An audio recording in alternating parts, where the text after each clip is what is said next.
kom le jasa kwa pinike re mama ngasa bunado pedaja lain aji ese lo pasita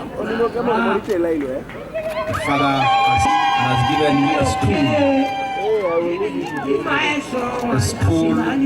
that's water.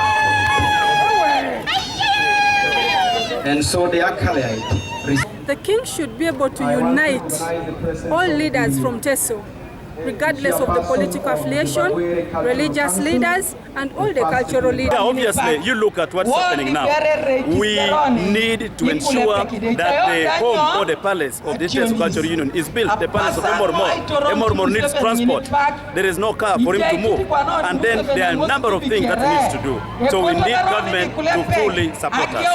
The most important thing is, Atekere and Papa Emorimor should not fix his eyes on government. Let the government come as secondary. But as a leader of Teso, Teso is one place which has got very rich soils, good environment and climate.